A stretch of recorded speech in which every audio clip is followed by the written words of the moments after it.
Heto na ang talakayang magbibigay linaw at kabuluhan sa mga isyong may kinalaman sa teknolohiya. Talakayan, kung saan ang IT ay hindi pang eksperto lamang, kundi kaalamang inilalapit sa bayan. Ayan, isang magandang tanghali sa inyong lahat. Muli narito tayo sa Italakayan, kung saan ang IT ay hindi pang eksperto lamang, kundi kaalamang ibinabagi sa bayan.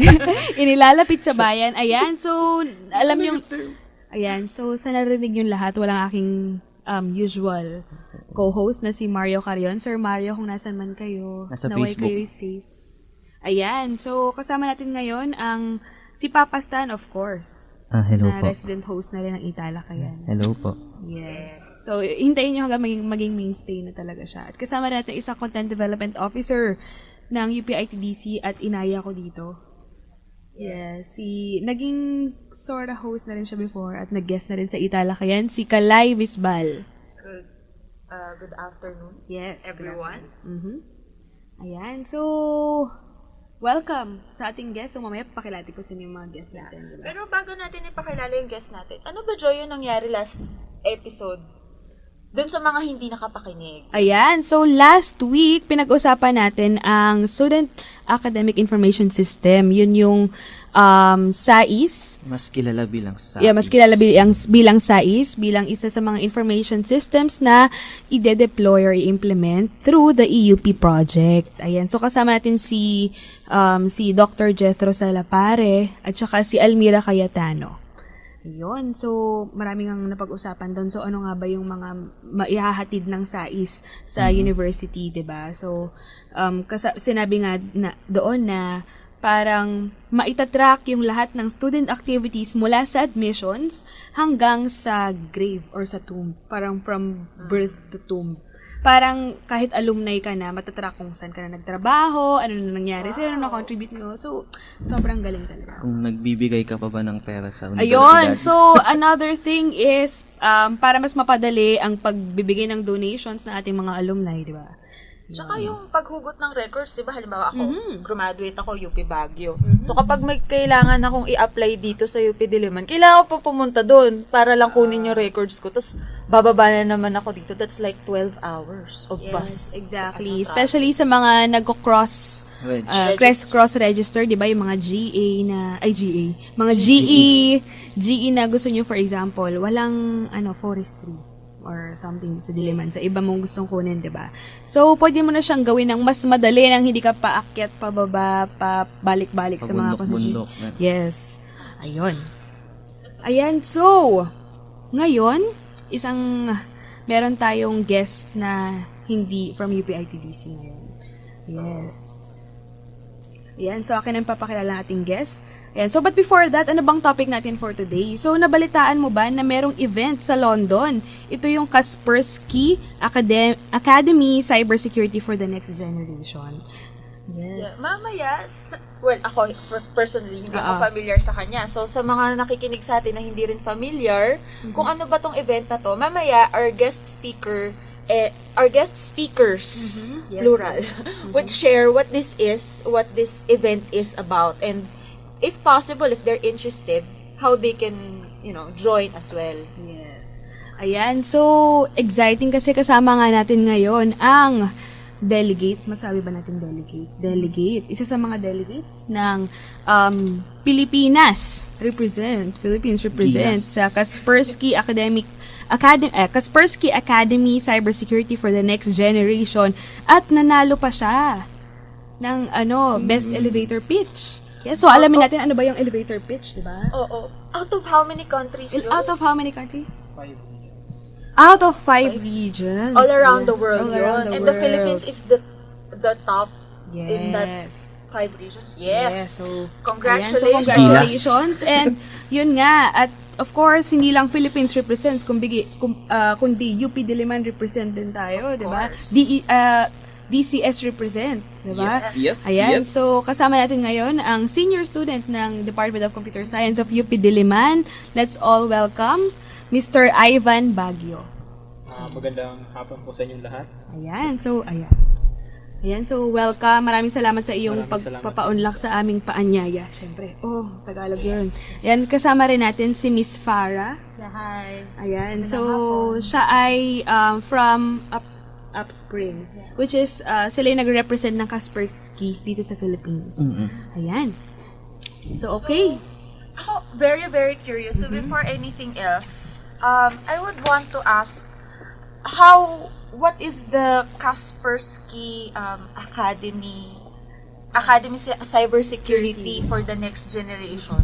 Actually, medyo mahaba na, but we can simply call it the Kaspersky Student Conference. Okay, Yeah. Kaspersky Student Conference. So ano po ito taunang patimpalak ito ng Kaspersky Lab. Ang Kaspersky Lab po ay isang kumpanya na nagde-develop ng antivirus para sa gadgets natin, whether yung mga desktop or yung mga mobile, yung cellphone or tablets.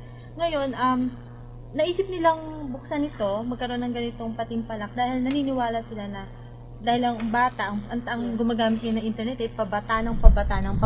So parang alam nila na may strength ang bata nandito yung fresh ideas, yung concepts para matulungan na masigurong ligtas yung internet. Kasi talagang ang sarap gamitin ng internet pero napakadelikado. So nakikita nila na ang bata talaga ang makakapagbigay ng mas bago pa na mga paraan para nga ma-secure ito. So nag-start po ito sa Russia talaga dahil ang Kaspersky po ay isang Russian company.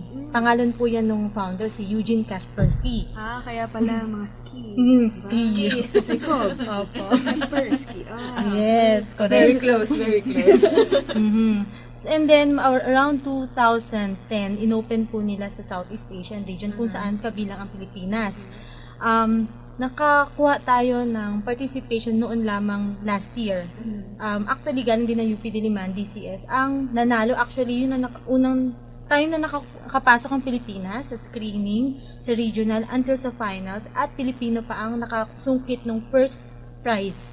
Globally, worldwide, yan. Oo. Si Joshua Arvin lahat yan ng DCS. Josh! So,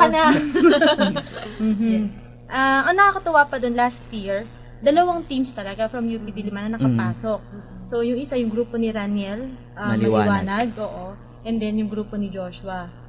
Dito, hindi yung mga tao ang parang panalo talaga dito, kundi yung research paper na sinasubmit nila. Kasi yun po yung hinihingi ng Kaspersky na ipasa sa kanila. Yung mga research papers na ang topic po ay cybersecurity or paano talaga masisecure ang internet. So, ang mga nananalo, nasi-screen ng Kaspersky ay ini-invite nila. All expenses paid from, diba, air trip until accommodation. Tapos may mga city tours pa yan. Free yan. For about 3 days ba? 3 to 4 days yan. Oo. Talagang, tapos hindi lang to yung basta mga estudyante yung makikilala nila doon from around the world. Makikilala din nila ang mga magagaling na security analysts from Kaspersky at yung mga batikan ng mga professor na kilala talaga sa cybersecurity. So, makakabuo ka talaga ng network. Yes. Professional network. Kahit student ka pa lang. Nalaman nga namin na last year, ino-offeran din yung mga nanalo, like sila Joshua, ino-offeran ng ibang mga professor sa ibang university na mag-aral, di ko na, from Australia, from Hong Kong, ganyan. No? Kasi naniniwala sila dun sa kakayanan ng bata. Okay, at tanong ko naman kay Ivan, ikaw, paano mo nalaman yung about ito sa Kaspersky Student Conference? Nalaman ko lang siya last year nung nag-participate sila Joshua, sila Raniel, yung mga grupo nila. So, under sila sa computer security group ng DCS. Tapos, nung inopen yung Kaspersky Academy to Southeast Asia last year, sinabihan sila ng professor namin, advisor na si Ma'am Susan Festi na mag-participate. So, medyo, nung sa kalaman ko last year, medyo late silang pumasok Okay. Kasi, nalaman lang nila by the end of 2010 or 2010, nalaman lang nila na pwedeng mag-submit. So, kaya, hindi lahat ng mga estudyante or lahat ng grupo sa Computer Security Group or CSG, nung panahon na yun, na nakasubmit. Yung mga grupo lang nila Raniel tsaka yung kay nila Joshua. Pero Kasi hindi pa sila supposedly. nakatapos. Kasi kung tapos na yung iba, nakapag-testing na ng paper na, pwede sila mag-submit. So, yun. Tapos, nung start of last academic year, sinabihan na kami ni ma'am na by the end of the year, dapat mag-submit din kayo. Participate for this year. So, yun nga. Pwede mo ba kaming parang mag-brief or parang mabigyan kami ng picture kung paano yung application process? Paano yung application process? So, actually, simple lang siya eh. Okay. Gawa ka ng research paper, may guidelines sila. So, dapat yung this year, 10-page na dapat yung research paper mo. Talaga? Oo, so nung nung magsasabit na kami, gumawa na kami ng research paper namin. Tapos 20 pages, around 26 pages na yung nagawa namin. So nakita ko, oh my God, may format pala na dapat ganito yung size ng paper. So hindi ka pwedeng parang hindi ka pwedeng sumobra sa 10 pages? Hindi, dapat Yes. 10 pages exactly lang kasama na yung okay. front page mo, and sobrang strict nila sa ano. So Sa parang format. nagka-problema ako nun kasi 26 pages na yung nasulat ko. Paano ko i-compare sa 10 I know. pages? Pero nakaya naman. So, Ang idadagdag ko pala, Joy, ha? Itong participation sa contest na ito ay libre. walang Libre. fee, walang Walang application bayad. fee. Wala. Wow. Importante lang na original ang iyong papel, ang iyong research paper. Hindi mo yan ginamit na before o ginamit na ng ibang, ipasa mo sa ibang. So hindi I pwede, see. for example, na ipasa mo na sa professor Sa school, mo. okay lang. pwede lang. Oo, Okay okay lang. lang yun. Okay. Kasi school lang yun. Pero yung Sa ibang contest. Sa ibang contest. Ay, hindi po. Tsaka idagdag ko lang din na hindi nila inaangkin yung ano mo, Yung yung paper. paper mo. Kasi Yung may ibang conferences na, for example, nasabit mo na doon, Kanila na yun. they will ask for permission to, parang sa kanila yun, have share of that. Pero dito ay wala. Mhm. So, it's just a platform kung saan yung mga estudyante pwede mag-share na kanilang mga ideas. Okay, so ganun parang you have a brilliant, parang for example, for a student, you have a brilliant idea, a brilliant proposal lang ba? Or tapos na yung research? Actually, dapat at least 80 to 90% tapos na yung Okay. So parang ipe-present mo yung research, research mo na talaga. yun. Oh. And then, You're past the testing stage. yes. So, dapat Parang- natest Oo, na. kasi for the regional round, 15 lang yung nakakapasok sa each region. So, for example, sa Southeast Asia, hindi ako sure sa numbers, pero narinig ko around 50 Yes. to 60 papers nag-submit sa Southeast Asia lang. Kasi po malaki po yung region natin. Kumbaga, Yes, kahit oo. Southeast Asia tayo, pag pinasa sa regionals yan, ang kasama natin, APAC, buong APAC, Middle East, and Africa. So imagine po yung okay. at least 30 countries ang naglalaban dyan. Kaya natutuwa kami pagka nakakapasok ng Philippines kasi sobrang dami talaga. Mahirap talaga. Screening process pa lang, dito pa lang, per each country, mahirap na. Ayan. So, of course, marami pa tayong gustong malaman. Pero bago ang yan, mag-break muna tayo. Ayan. So, ang oras ay 20 minuto makalipas ang 1:00 ng hapon. Ang DZUP 1602 ay kasapi ng KBP o Kapisanan ng mga Broadcaster ng Pilipinas. Sa DZUP 1602, kasali ka! Italakayan. Okay, kami nagbabalik sa Italakayan. Of course, kasama natin muli, kasama natin ang nanalo ng Best Elevator pitch sa Kaspersky Student Conference, si Ivan Baguio. Magandang hapon. At from Upspring, si Miss Farah. Hi!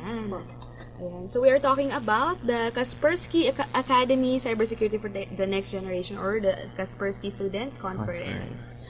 Ayun. So natuwa lang ako na free yung application and that anybody can join talaga, 'di ba? Ayun. So can you tell us more about your experience? So pagpunta mo doon, anong ginawa nyo? Ano yung mga parang benefits na nakuha mo, yung tour? ganun? So, nag-start sa regional. So, Yes, regional namin this year was in Singapore. So may regional Yes, muna regional bago before punta. final. Wow, So, okay. tapos ipe-present mo pa rin siya, like how you're going to present Pero in the this year, finals. naging iba yung pag-present. So, yung sa regional, hineld siya sa NUS in Singapore. Yes, University okay. in Singapore. So, doon yung mga kalaban namin doon, mga Chinese, may Indonesian, Indian, so mostly from Asia talaga. So, pagkatapos ng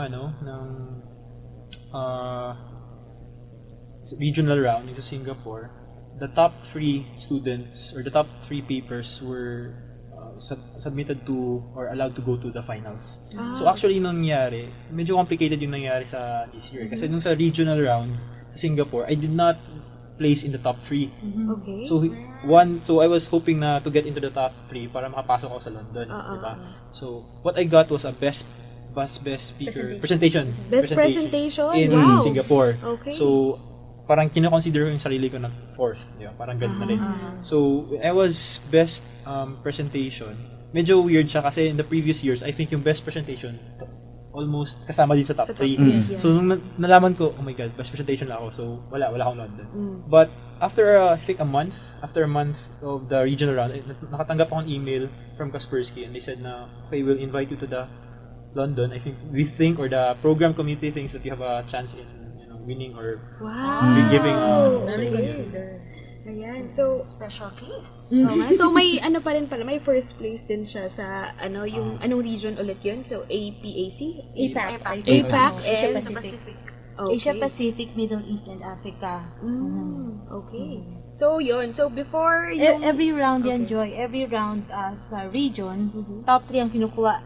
Meron pang 4 other regional finals. So, merong Russian finals, South American finals, North American finals, CIS, which is the Commonwealth Independent CIS State. is yung Russia. Okay, sila na. yeah, Russian and okay. CIS. Russian CIS. So, yun. And then, Europe. Europe. Europe. Yun. Oo. So, lahat yung mga yun, lahat ng nananalo, top 3 doon, o lahat ng winners dun sa regional rounds na yun, nagko-converge, nagsasama-sama sa international, sa finals talaga. Pero I think this year, yung sa South America, dalawa lang sila.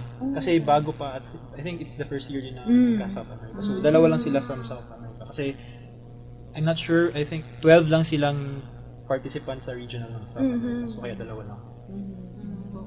So yun nga, kamusta yung after ng So, after ng regional, yun masaya kasi Of it was course, actually it's my first time in a conference and in an international. First time mo in a First time conference? kong mag-present Wow, sa isang tas sa conference. London. So, medyo nung nagpe-present ako, kinakabahan ako kasi hindi ko kilala yung mga kalaban ko, hindi ko kilala sino tong mga taon to. So, I'm expecting na sobrang magagaling nitong mga PhD, master student din.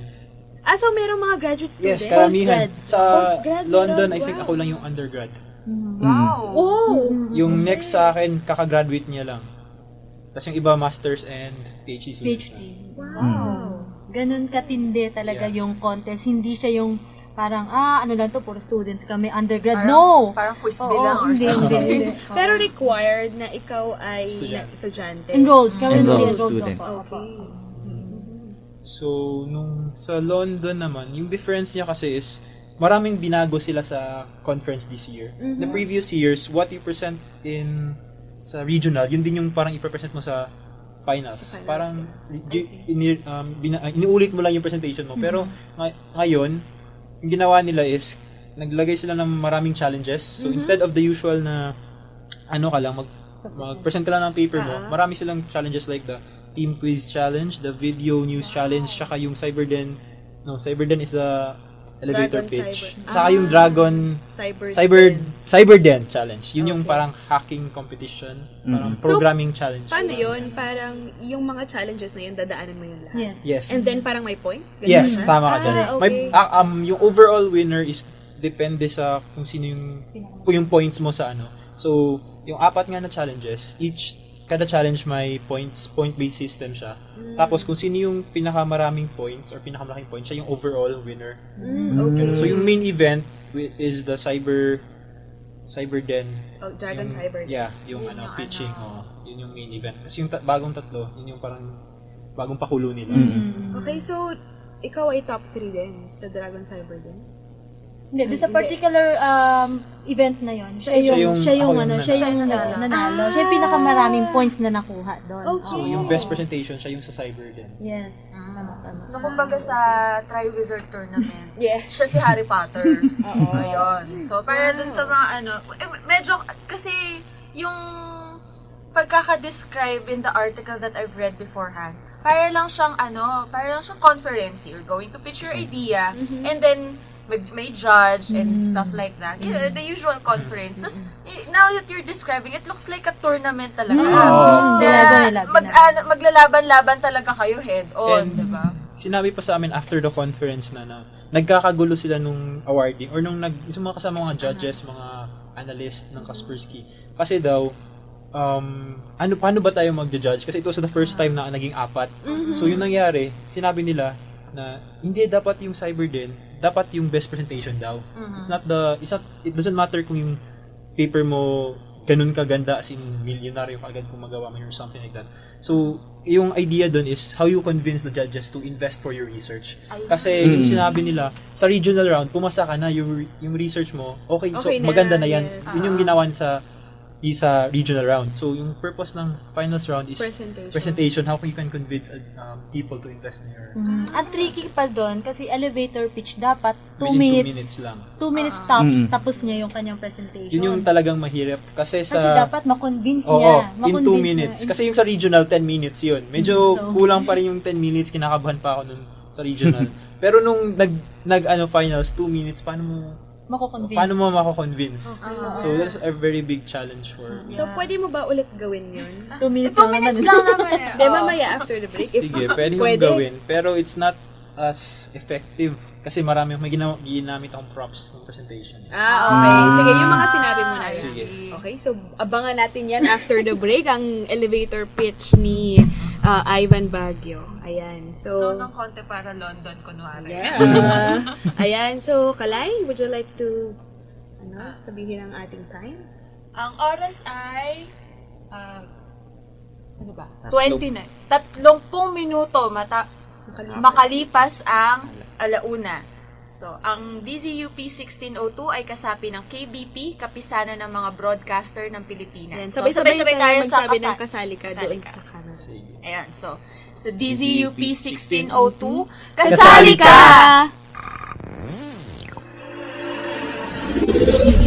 Talakayan. Ayan, nagbabalik at kami nag-enjoy sa pag-uusap. Ano lang Habang we kwentuhan. are off-air.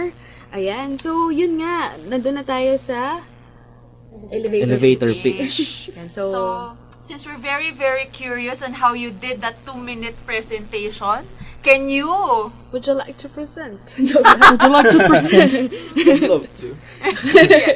Sige, so... Okay, 2 minutes. improvise 2-minute Okay, wait. elevator Okay, Sige, starts now. starts now. So, teka lang ha. In our modern world today, it's undeniable that every one of us have mobile devices and smartphones. So, I think around more than 4 billion smartphones have been activated in the entire world. So, each of these smartphones is connected to the internet, which is a very big security threat. So, for example, what kind of files, I'm just going to ask our audience, what kind of files do we store in our mobile devices and our tablets, in our smartphones? So, usually we have private files like our private pictures, music, videos, and corporate files and everything. So, there are a lot of malwares or malicious applications in the market today. You would not know that you are downloading a game or a application that has a third-party backdoor that could steal your information or your files. So, marami to, you would not know. And especially in Android, wala sila talagang system that will detect if this application is malicious or not. So, we have developed an application that encrypts files on the fly. So, what this means is that if you have files, instead of selecting a file and encrypting it one by one, what you could do is just save it on the folder, encrypted folder, and the application will encrypt it for you. So this is done in desktops already. So example, in Windows we have I forgot what's called. I don't know what's called in Windows, and TrueCrypt is one. So there are a lot of on-the-fly encryption and decryption in desktops already. So, yun nga, as I have said, we have developed this for Android devices, specifically for Android devices. But the technology and the design could be implemented in any platform. So, yun. Yay! Winner! So, Stanley, bibili ka ba? Pag may iOS na. Ayun. So, I'll probably yeah, oo do nga. that. Because, especially now, since minsan tinatamad, diba, kahiga ka na, papahinga ka na, tapos biglang may email, kailangan mo i-download yung, yung attachments. So, imbis na bumangon ka pa, you fire up your laptop, you just open your smartphone and download it straight there. Eh, kung confidential yun, di ba? I'd probably download that Available na ba siya sa Google Play? No, it's not available in Google Play. So, so paano- how do we get the app? I can give you the app. Oh! Installer ako. Oh! Through email. So, hindi pa siya na, Hindi pa siya No, commercial hindi pa market. naka-commercialize. Pero wala namang restrictions from Kaspersky na, hindi No, mo. wala. They don't own the app. They don't want to own the app. For the research.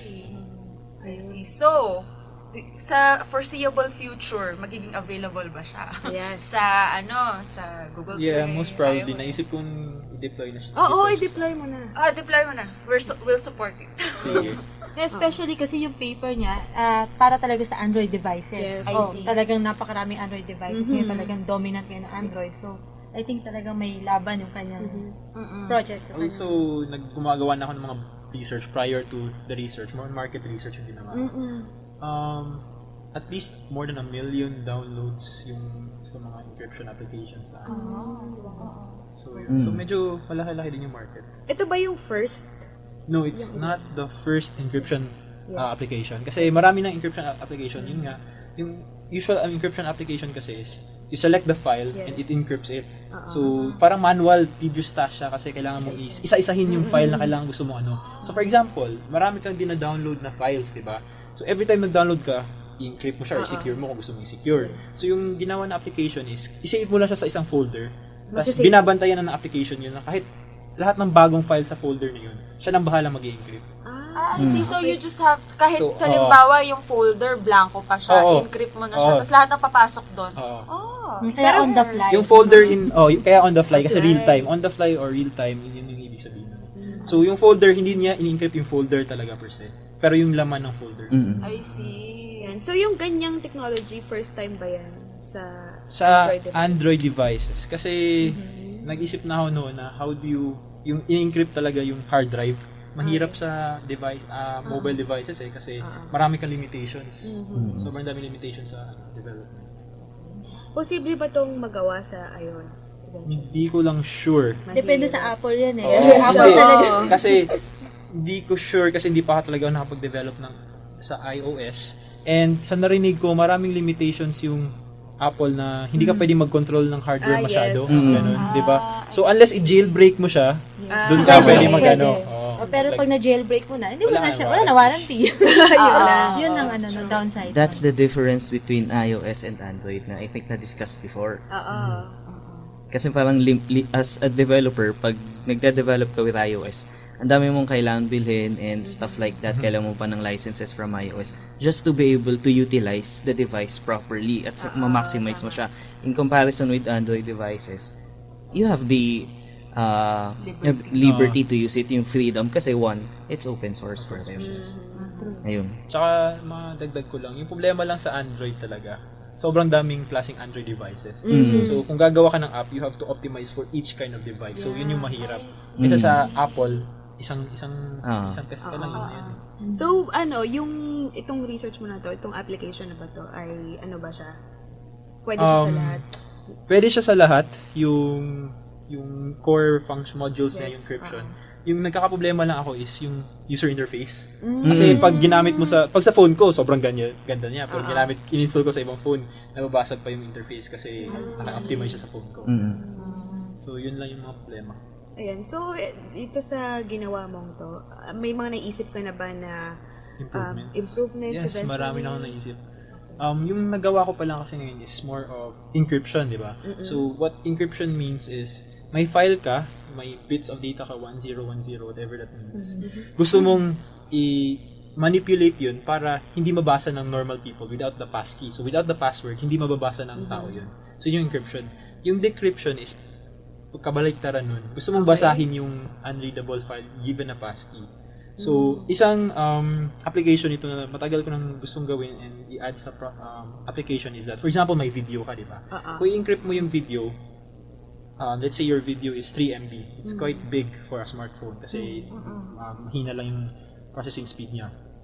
It would take around 20 seconds at most to encrypt that, depending on your device. So, if you want to decrypt that, maghintay ka ba ng 20 seconds para ma-view mo yung file mo, di ba? So, yung gusto kong gawin is, pag open mo ng file, while binubuksan mo yung, for example, first page pa lang ng document or first 10 seconds pa lang yung pinapanood mo sa video, na-encrypt niya na yun, tapos ginagawa niya yung rest while nagbabasa ka. So, parang nakag-streaming ka ng encrypted data. So, yun yung... Parang siyang may buffer. Parang nagba-buffer ka. So, yun. So, hindi siya umpisa lang, tas Oo. lahat on the... Kasi, sa for example, pagsama. manonood ka ng video, first 10 seconds lang yung gusto mong tapos 1 hour pala yung video. So, di ba? You save a lot of time kung dedicate mo pa siya yung time mo pa. So, yun. Mga gaano katagal mo nagawa? Yung coding, around 2 semesters. Kasi, prior to the project, wala akong alam sa Android.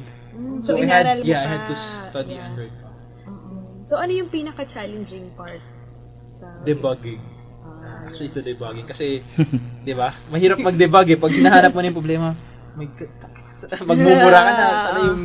Sana yung error dito. So, it's actually the debugging. How long did it take you to Debug. debug everything? 1 semester. Siguro mga ganun. Wow! Kasi, ginagawa ko siya, dine-develop siya per module.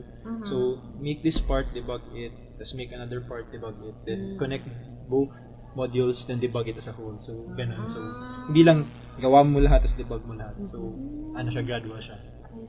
So, pinasa mo rin ba to sa isang subject mo sa Yes, it's part of my Thesis. thesis. Yes. thesis mo thesis siya. subject. Sinong advisor mo? Si Ma'am Susan. Sa Sistine. Ma'am Susan. Hello So, po. pasado ka na. Pasado na. So, gagraduate ka This semester. Yes. I'd like to ask, syempre hindi lang mag-isa si Ivan. Oo naman. I also would like to ask kung sino yung mga kasama niya. Si to Carlo Sasha. Florencio. Carlo Kakagrupo ko Florencio. sa thesis. Yes. So, dalawa sila and advisor nila si Ma'am Susan. So, kayong dalawa yung gumawa nitong. Tapos, ikaw yung nag-present. Ako nag-present. Yes. Nakasama rin siya sa'yo sa London or Hindi. hindi na? Hindi kasi po Kasi ang class first isa lang. year, isa lang Isa sa lang. inaalaw niya na Oo. mag-represent. So, pati dun sa regional, isa lang Isa rin. lang. Isa lang talaga, from regional to finals. So, Pero pwedeng dalawa kung pwedeng May group, funding. pwedeng group din, ikaw pwedeng magbabayad group. ng ano.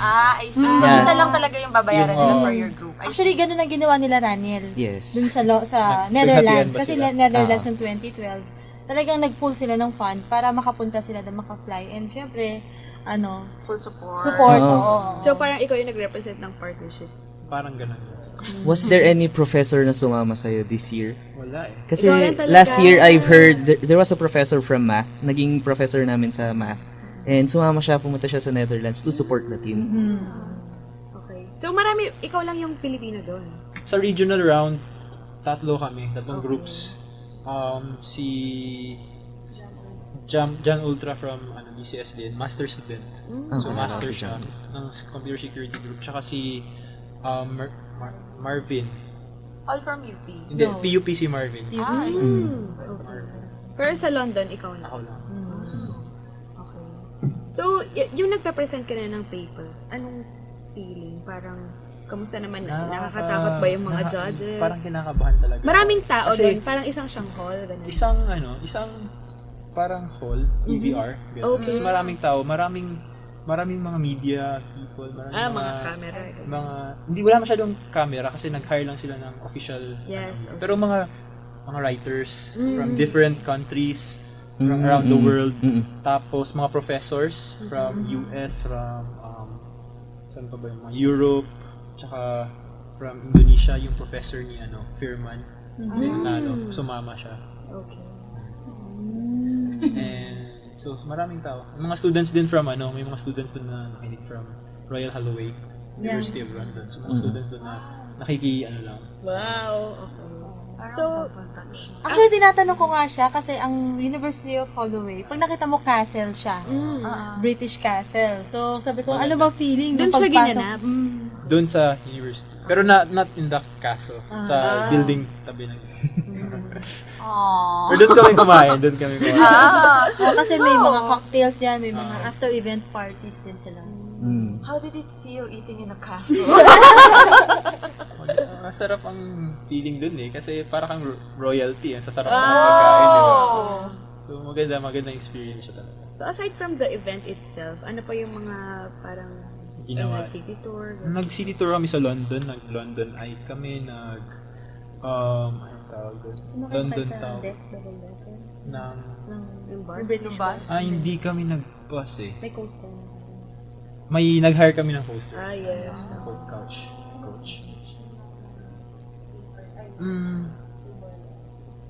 Yes, yun pala yung maganda. Before, the day before, usually kasi, sa mga Kaspersky conference, napansin ko lang, the day before the conference, may socials yan. So, you get to talk to the professors, to your co-participants, so ganun socials yan. Free time. Free time, mag-usap-usap na kayo. Yung socials namin sa London, it was in Guildhall ng Windsor Castle.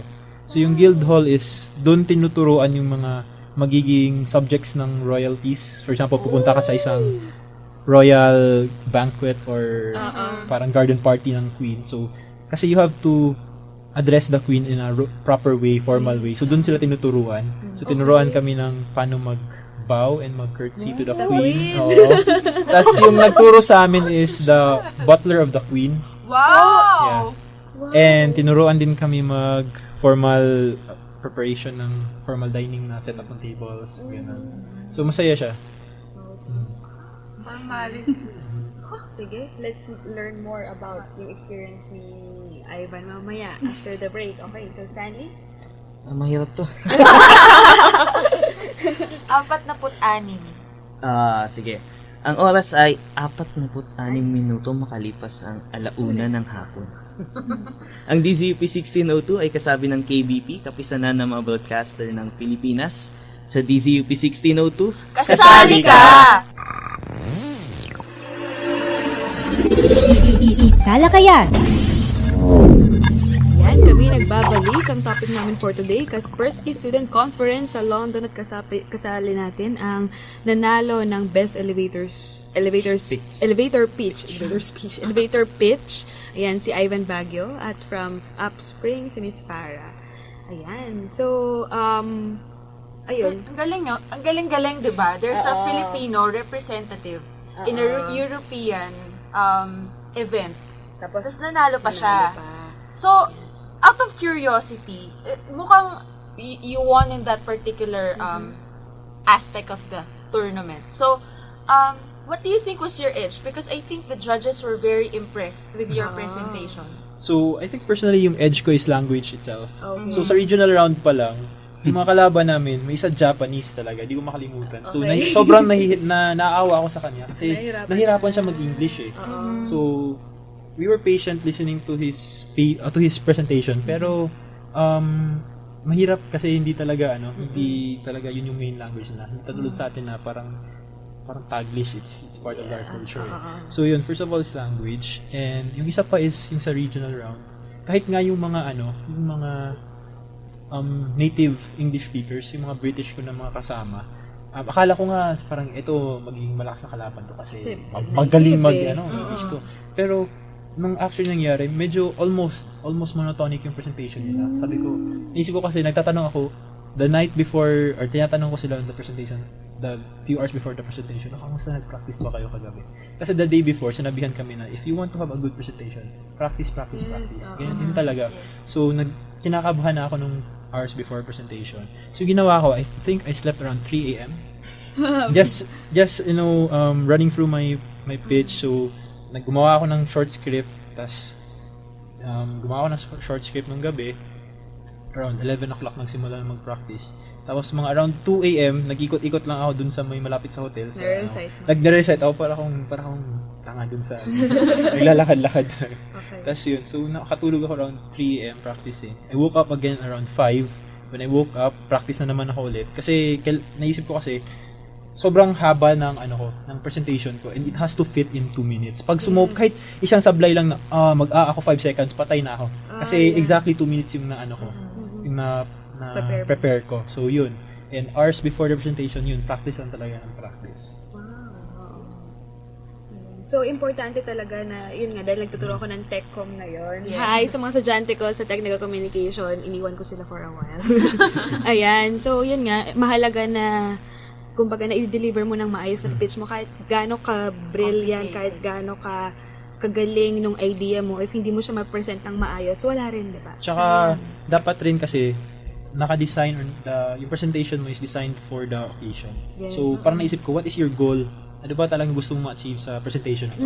So, yung gusto ko is, it's kind of humorous. So, nakakatawa. Get the attention of the, of the listeners. Kasi, yun nga, 15 presentations, how you have to stand out, di ba? So, yun yung goal. You have to stand out. And, yun lang, be engaging.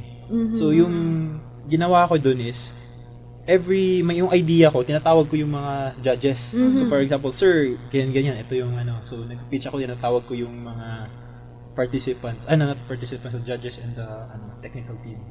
So, yun. So, parang nagtatanong ka? Oo, nagtatanong ako. So, interactive. Yes, interactive. Okay. So, Just a question lang.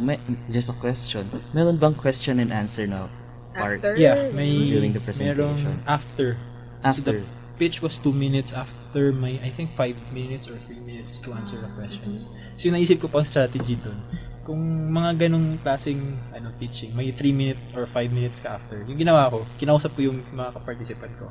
Ito pa, tanungin mo ako, ito question mo. Ganun yun. Diniscardihan ko para yung mga ibang hindi ko na-explain, dun ko ma-explain. Very good. So, punta naman tayo sa mga more general na bagay-bagay, especially about cybersecurity. So, sa tingin mo, meron bang malaking problem dito sa Pilipinas ng cybersecurity? Personally and based on kung ano yung natutunan ko sa event, hindi ganun katatag pa yung community ng cybersecurity sa Pilipinas. Kasi wala pa talagang organization na nagpo-promote talaga sa Philippines alone. Diba? So, may nakausap akong professor or was it a student sa UK na tinatanong niya sa akin, you're from the Philippines, nalaman niya, diba? So, parang sinasabi niya is, bakit wala masyadong conferences about security sa Philippines, diba? May mga nababalitaan ako mga hacker conference, pero pero it's not the typical hacker na iba yung hacker na hacker conference, diba? RootCon, may 2 years ago may iba pang hacker conference, pero it's not that na ganun malaki talaga na nagpro-promote talaga ng interest ng mga students. Kasi ganun yun you have to promote the interest of the students para lumago yung field na yun. Diba? So, medyo may kakulangan pa tayo dun sa sa field na yun. Pero sa tingin ko naman, marami tayong mga hackers and mga security professionals na magagaling. Marami mga small organized groups na meron tayo sa Pilipinas. So, yeah. So, feeling ko naman talamak pa rin naman yung cybercrime in the Philippines. Kahit na yung cybersecurity natin, it's not that big yet in the Philippines. Pero, how do you think is our technology in the Philippines coping with this, yung mga problems that we have right now? I think, personally, the technology, you could not really say na our technology in the Philippines. Kasi, usually what we do is we adapt the international standards. So, for example, may bagong technology, may bagong programming language, may bagong security tools or something. So, mabilis yan kumakalat sa sa internet search ka lang. So, I think yung tanong talaga dun is how are the people or the security experts or security professionals parang up to date with the international standards. So, personally, I think oo naman, may mga security professionals tayo dyan na magagaling talaga sa field. Network security, application security, etc. Currently, yung mga students, especially, di ba, ikaw ay nasa DCS, and I know marami kayo ng mga friends ng mga computer science major. So, marami rin ba sa kanila ang interested sa cybersecurity? Or ilang Maraming, in karamihan percentage? na may mga kilala ko na interested sila sa, parang hobby. Mang-hack, per se, mang-hack. So, parang, paano ba tayo mag-hack? Gusto ko mag-hack, parang ganun. So, the interest starts there. So, when you, kasi, ako personally, when I was a kid, parang na-interest ako sa mga hackers. Ang gusto ko maging hacker. Parang hindi yan gusto ko. So, nung nagka-interest ka dyan, lumalago yung kaalaman mo sa security or small bits and pieces of knowledge or So, dun ka nagkakaroon ng parang naisip mo na ito pwede pala to talagang maging career mo. So, yun. So, marami mga students din. So, yun lang nga. Kulang sa wala pa ang organization na nag-hack or ng security. And I think, if I may add, sa tingin ko dapat yung mga ganitong bata na talagang may interest sa security, cybersecurity, dapat guided. Kasi if hindi talaga mapupunta yan doon sa kabilang side. So, yun ang dapat ingatan natin talaga. Kasi ang cybercriminals talagang, sila, up to date sila eh. Di ba? Magaling sila. So, kung ano yung natututunan ng mga white hats siguro. White hats, yes. Mas magaling. Kaya nilang sabayan. So, dapat tayo, hindi tayo complacent na ito lang alam natin. Dapat matuto na wag tumigil mag-aral at magkakuha ng kaalaman. Oo, yung mga mas bagong kaalaman. Kasi din, I think, yung mga sources ng security threats, wala masyado sa Pilipinas eh. Yung mga, for example, the basic DDoS, may mga DDoS sa Pilipinas. Pero usually galing yun sa labas. Kasi nandun mga server nila nagsaspam ng mga So, ganun. So, siguro kung dumadami na yung criminal natin sa Pilipinas, dadami din yung mga experts. Kasi the need will rise. Yeah. Aside from security, may mga or cybercrime, may naisip ko pa bang mga major problems concerning IT sa Pilipinas? Major problems, actually, I don't think I have the right to Okay. kasi wala pa ako masyadong alam sa lahat ng fields talaga. Pero ikaw, as a student, ano yung mga nakikita mo na, ay, sana ganito. Wala akong marereklamo eh. Wow, Kasi personally, for example, gusto ko mag-aral ng bagong technology. I just sit down in front of the computer, Exactly, Google for that yes. technology, and everything is there. So, you can, maraming mga websites and platforms na where you can learn. So, if you don't, personally, di mo kailangan ng degree para maging expert sa computers or technology. Everything's in the internet. Pero hindi po namin sinasabing mag-drop kayo. Oo. Ayan. Ayan. Kung malapit para na kayo malinaw lang. matapos, Tapusin nyo na. Tapusin na rin, di Tama. ba? Ayan. So, any last words sa iyong mga kapwa-estudyante? So, sa mga kapwa ko estudyante, mag-aral lang ng mag-aral. Oo. Yun lang masasabi ko. Tsaka, mahalin nyo yung inaaral nyo. Yes. Kasi dun ka nagkakaroon ng interest sa ginagawa mo. Miss Farah? Ano ba? Siguro, as our bilang representative. representative ng Kaspersky, sana magkaroon pa ng mas maraming talaga participation ng Pilipinas dito sa student conference kasi alam ko may laban tayo every year. Oo. Especially na tayo last year and ngayon, di ba, may award. Tsaka, maidagdag ko lang. Kasi, isang problema nung pumasok ko sa conference, underconfident ako eh. Kasi, yun nga, parang underdog ako, wala akong alam. So, yung strategy lang talaga dun is, be confident with your work. Kasi, for example, may research ka, ikaw talaga yung nakakaalam sa ginawa mo. So, yung mga tao, walang right na mag-judge kasi hindi nila alam yung ginagawa mo. So, yun lang talaga, be confident with your work. Very inspiring. Yes. Dan. Bago tayo magtapos, I'd like to take the time para batiin ng happy birthday si Professor Evangel Kiwa, the Department of Computer Science. He is one of the most loved professors. Yes. At siya ang nagsulat ng librong data structures that really help computer science students. Wow. Happy birthday po. Kayo po may Happy birthday, mga sir. gusto kayong batiin?